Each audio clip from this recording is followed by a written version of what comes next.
I remember playing video games and Porsche was my car. My name is Ariel Garcia and I drive a 2018 Targa GTS.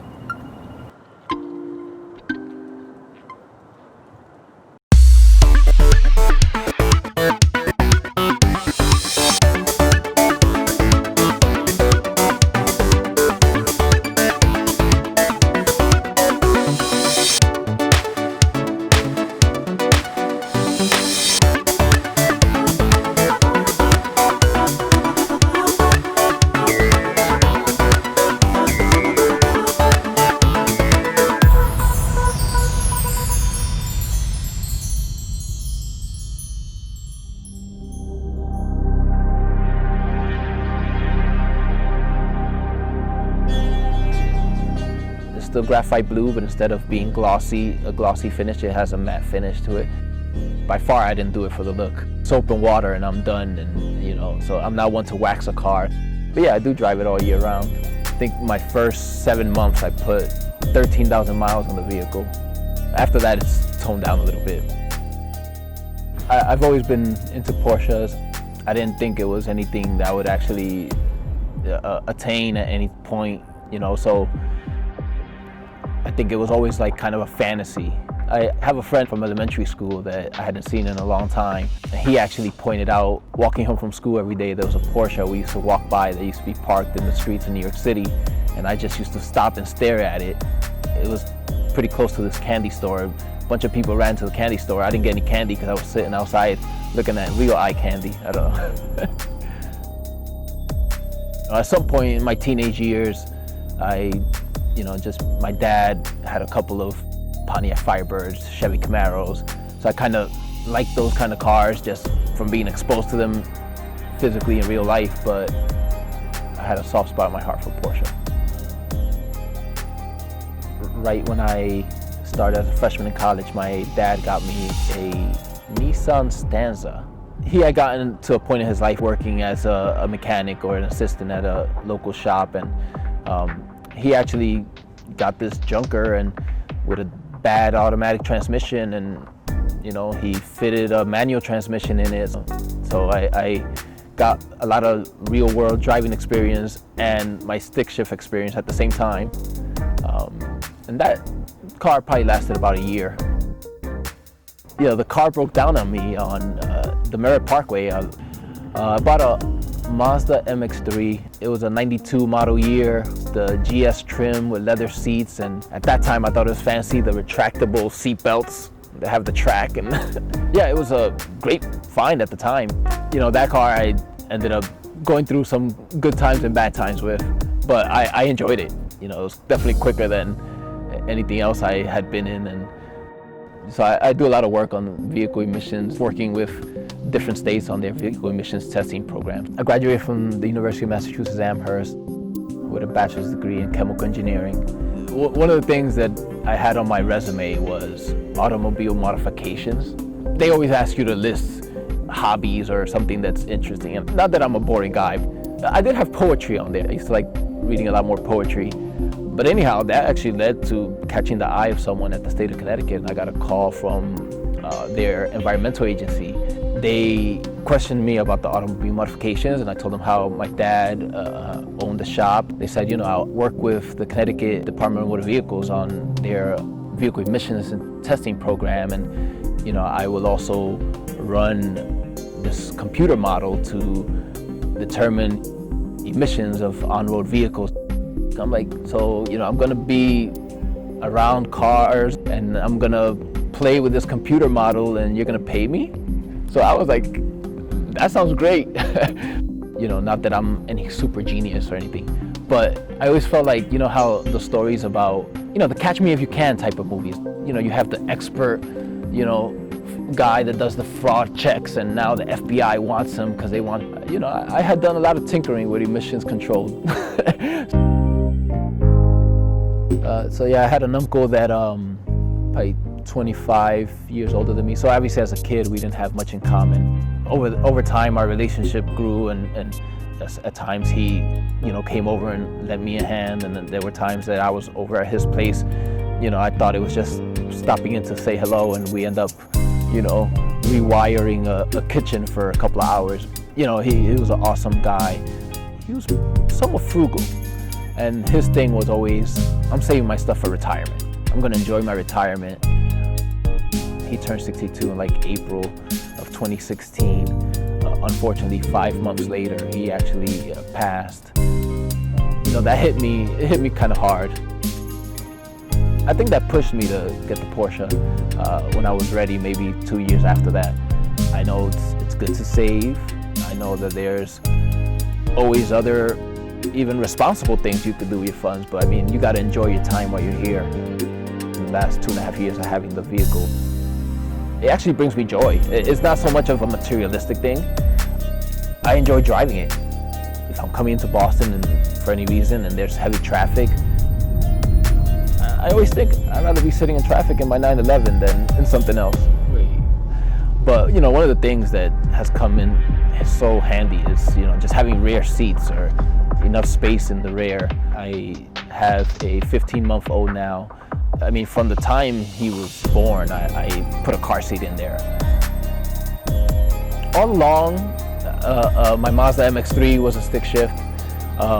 When I was gonna order my vehicle, I thought stick shift all along. The first thing that piqued my interest was when I heard, PDK is actually faster. Not that I need to go any faster, but for real world driving, obviously the PDK makes a little more sense if I'm sitting in traffic or anything like that. So I went with PDK, and I make full use of it. But I gotta admit, sometimes I feel like a stick shift would be more fun. I almost feel like I need multiple Porsches. Yeah, manual transmission, open top. It'd be a heck of a lot of fun.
Ariel, how's it going? Haven't seen you since the last Autocross. All right. Trying to get some driving days in whenever I can, but how about yourself? Pretty good. Yeah. So how was your experience with the Autocross and having the 911? It's been good. I didn't, even from the first time I did it, I didn't know I was going to enjoy it that much. It kind of took the joy out of, driving on regular roads. Yeah. After I did Autocross first time, even my first time, even though it was terrible. Really? I started learning about the vehicle, and I enjoy it, but I have a lot to learn. I love telling the story of how I got actually with Autocross myself with the car. Is that I remember the first time that I went to an Autocross in 2004. I actually, as I was driving there, because I had done other types of racing, and I was thinking to myself, boy, wait until these guys see me. They haven't seen anything, they'll see me drive a car, And then for the next 2 years, I worked really hard to come in last place. It takes you 2 to 3 years before you actually learn it, etc. Still beginner by all means, but man, you're one of my heroes out there. I see your times, and I'm like, it's fun. it's awesome. It's awesome to see Targas out there. Yeah. Now this is what year is this? This is a 1984. 84. Yep. And the thing just to mention about it is I'm now pushing about 207,000 miles on it. Wow, nice. Hey, that's... Yeah. And the thing is running extremely strong. Yeah. With it all. Right. But how was it came to be that you wanted to get a Porsche and a Targa? I've always liked Porsches, ever since I was a kid. I think I like the shapes. Specifically the Targa is the one that always stood out to me, but needless to say, I mean, the one I own is the only one I've ever driven. Did you ever see the movie Civil Action? So this was one of the 2 cars that they actually used in the movie. Oh, cool. For the movie Civil Action. Yeah. While you owned it? No, this is long before I had it. Long before I had it. But the interesting thing about it is my kids just love the fact that John Travolta actually sat in this car. Oh. So they're really happy about that fact. I'm sure they're happy Bob sits in it now. So. Yeah. It's funny, when I talk to people, I ask them, how did you get involved in Porsches? Everybody has a different story. And I just say with mine, it's like in 1966, somewhere around there, a friend of mine's cousin came back from Germany and he had this car. And they asked us if we wanted to go for a drive. So I had to sneak into the back. And ever since then, the same thing as you, I said, someday, if the opportunity ever presents itself, I'm going to get a 911 Targa. Right. Yeah, I mean, for me, it was always looks. I didn't have any firsthand knowledge of anything. And so, but looks-wise, I always admired the shape of the car. I love it that Porsche never changed it too drastically. You know, the overall design and shape. I think I'm old school like that. You know, when I like something, I tend to, I have a pair of shoes. I think I've bought the same shoe like 5 times. Like, every time they get old, I buy the same shoe again. Exactly. Yeah. So would you like to see what the difference is between the cars? Yeah, definitely. And take a drive? Yeah, absolutely.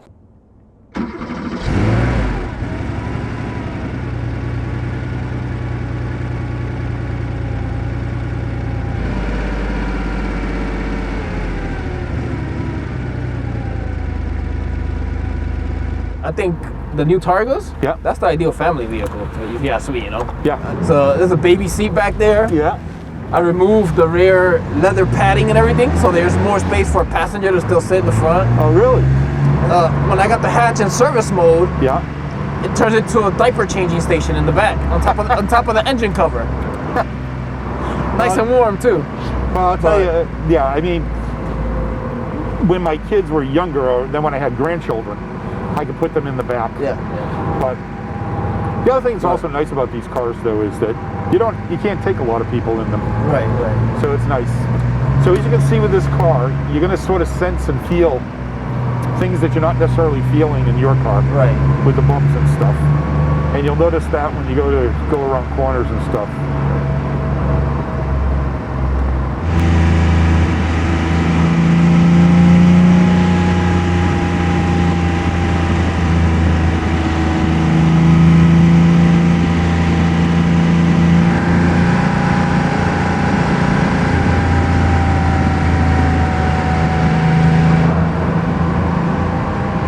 You notice I like to go corner to corner. So, just a nice little car. But every Porsche has its own sound too, and that's the nice thing about it. Right.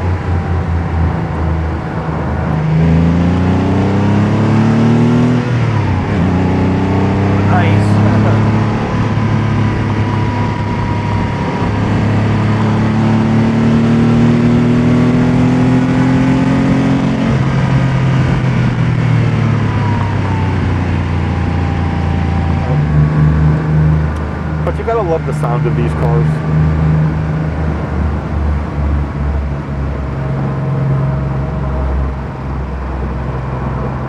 And you'll see it though, because I sort of look at your car now as more of a GT style car because of size. They've got so much bigger. Yeah. And this is smaller, so when you get to go and drive it, you're really going to sort of get a sense of being sort of feeling more enclosed while you're driving it. Right.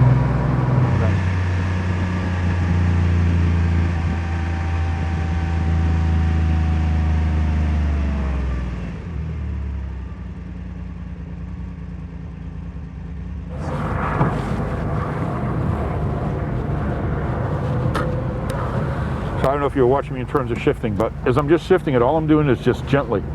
Just let it do it itself. Yeah, okay. You don't have to force it, and you don't have to go fast. It's on there.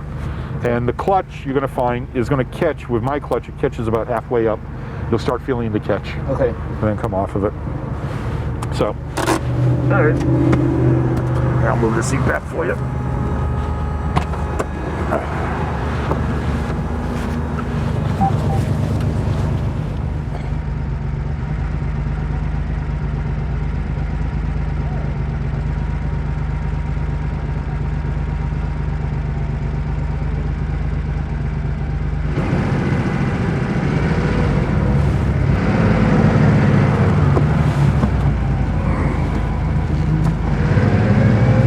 off the clutch, and yep, just shift straight back, and you come fully off the clutch, and you're good to go.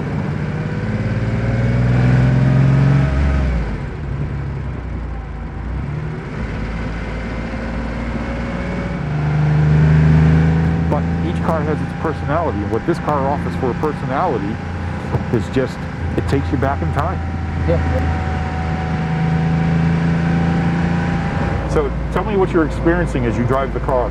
Like, I mean, I could even feel the road. They say even my newer one, like, you're supposed to feel the road. I mean, you don't feel nothing compared to this. Yeah. Now, a couple of changes I'll put into the car. I put in stiffer torsion bars. I put in a little stiffer anti-sway bars on it.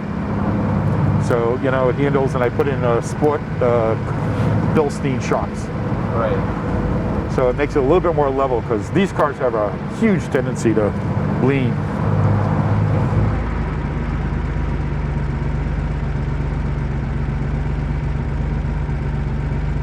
So you feel the difference already? Yeah.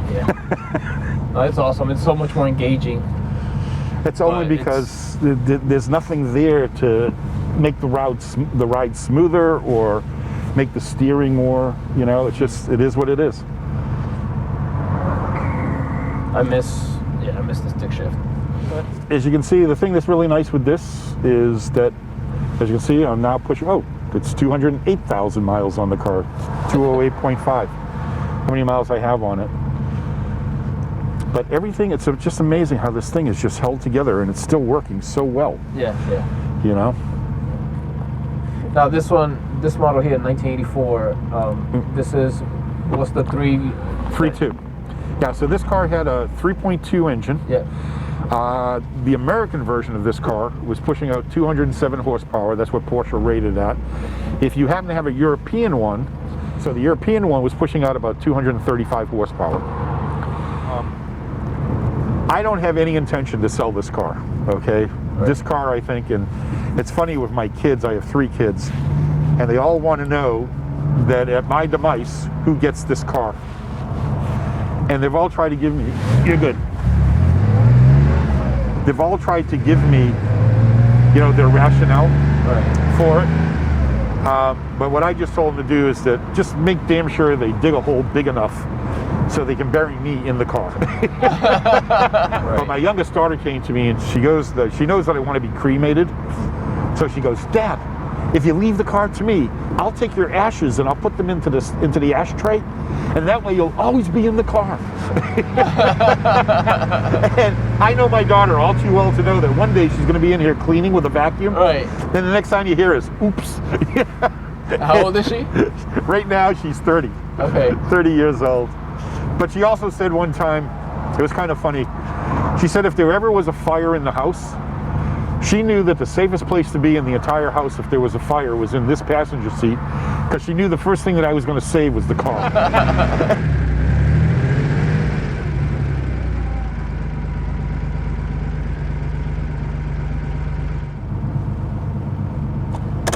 Thank you so much, Bob. Right. Keys awesome. That's my pleasure. Do you normally throw it in first? I put it first. I just leave it in first. Yeah. More times than not, I don't even put the emergency brake on. Oh, really? Yeah. Well, I got to tell you, this was a lot of fun. Yeah, thank you so much. Same here. I guess I've driven 2 Porsches in my life now. Exactly. So it was a lot of fun. Oh, thank you so much, too, for coming out here. Thank you so much, Bob. Well, same here, too. Well, good to see you. Good to see you. Yep. Take care.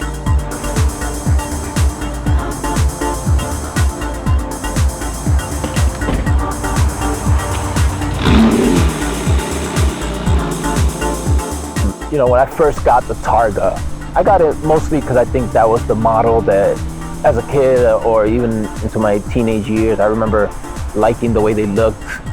No offense to other 911 owners, but I think it's the nicest looking 911.